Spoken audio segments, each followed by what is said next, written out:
makan secara berlebih-lebihan. Makan dan minum merupakan perkara yang mubah. Akan tetapi perkara yang mubah apabila mengikuti petunjuk Rasulullah SAW dalam makan dan minum, maka bisa menjadi ibadah, bernilai ibadah. Allah Subhanahu wa taala berfirman di dalam surah Al-A'raf ayat 31, "Wa kulu washrabu wa la tusrifu, innahu la yuhibbul musrifin."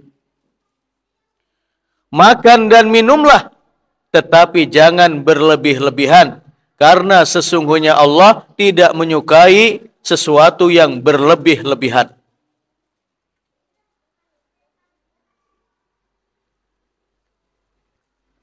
Terkait dengan makan yang berlebih-lebihan,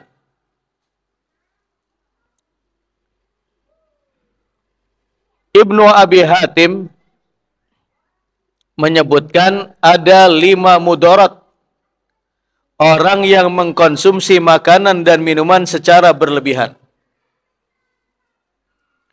Karena Rasulullah SAW sudah memberikan ukuran sebagaimana tersebut dalam riwayat Abu Dawud dan yang lain.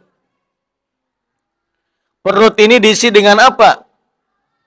Kata Rasulullah, "Fathulusun li ta'amihi." Sepertiga isi perut itu untuk makanan.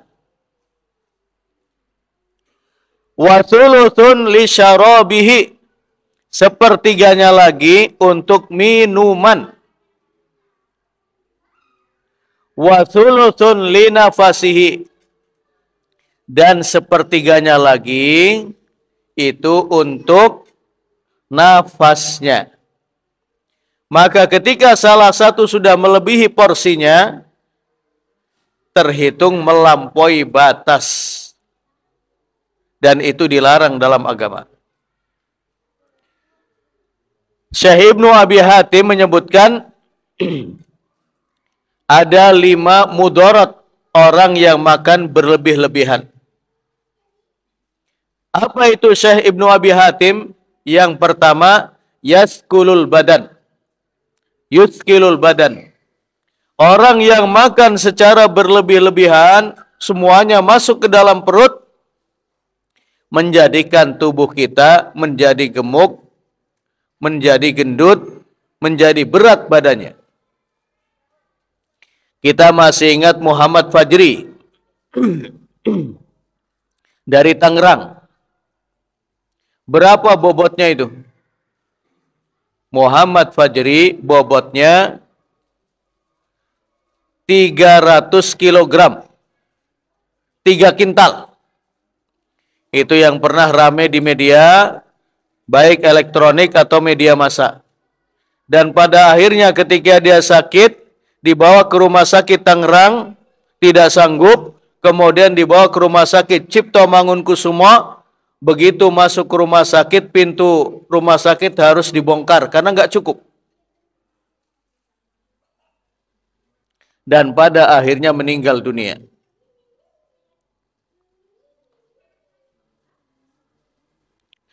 Dulu ketika waktu kecil saya bermimpi atau menginginkan menjadi orang yang gemuk. Karena dulu ada contohnya, wah enak bener jadi orang gemuk. Ternyata gemuk itu identik dengan makan dan minum secara berlebihan. Dan ini akan mengganggu berat badannya. Dan yang nanti pada hari kiamat yang akan diukur timbangan berat itu bukan karena badannya. Bahkan di dalam riwayat Bukhari disebutkan, innahu ilayati birrajulis saminil azim. Nanti pada hari kiamat akan didatangkan seorang laki-laki yang besar, yang gemuk, berat badannya. Begitu ditimbang pada hari kiamat, tazinu yaumal qiyamati, ternyata begitu ditimbang pada hari kiamat, beratnya itu tidak lebih dari janaha ba'udah, tidak lebih dari sayap nyamuk karena nggak punya amal. Dan memang ketika hidup di dunia badannya besar, gimana mau beramal dengan mudah? Itu resiko pertama. Mudarat yang pertama, makan dan minum berlebihan, yuskilul badan, membuat berat badan menjadi naik. Kemudian yang kedua, wayuksil qalb, menjadikan hati menjadi keras. Kerasnya hati itu bisa dilihat dari rapuhnya hati untuk merasakan apa yang dirasakan oleh orang lain.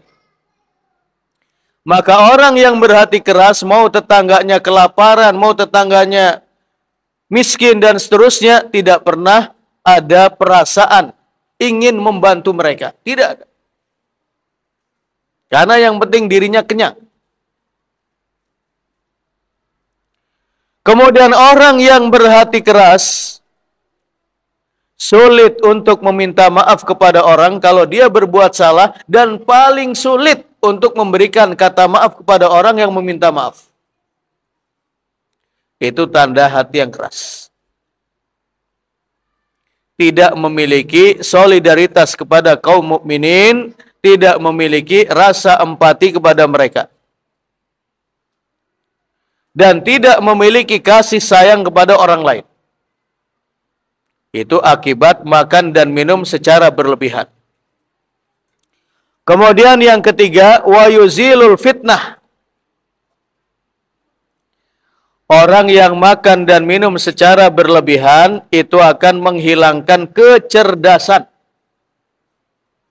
Orang yang lain yang tubuhnya biasa ringan untuk menghadiri taklim, untuk menghadiri majlis ilmu, untuk belajar ini dan itu, belajar Quran, menghafal Quran, maka orang yang makan dan minum secara berlebihan itu akan berat untuk hadir di majlis taklim, untuk hadir di majlis ilmu, sangat berat untuk membuka wawasannya.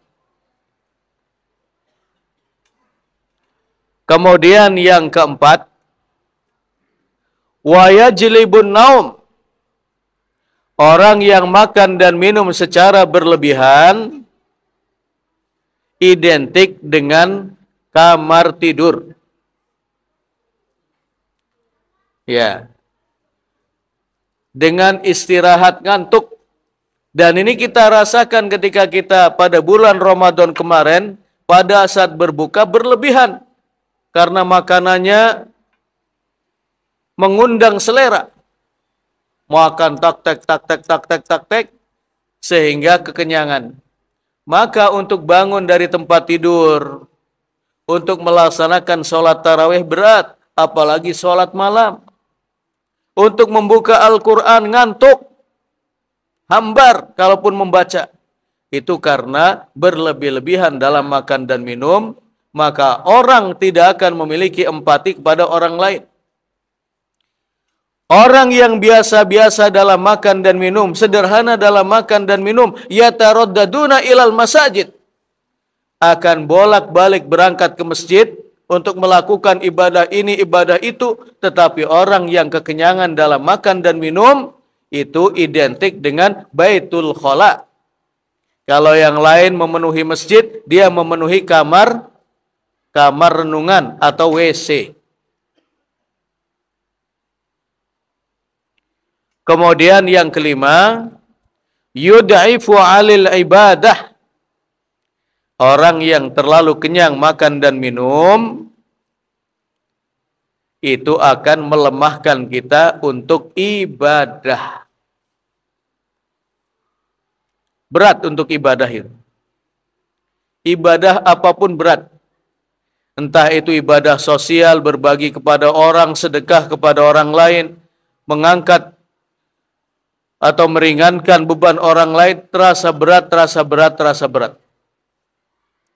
Atau ibadah secara langsung kepada Allah, sholat dan yang lain, tilawatul Quran, berat. lemah dalam ibadah.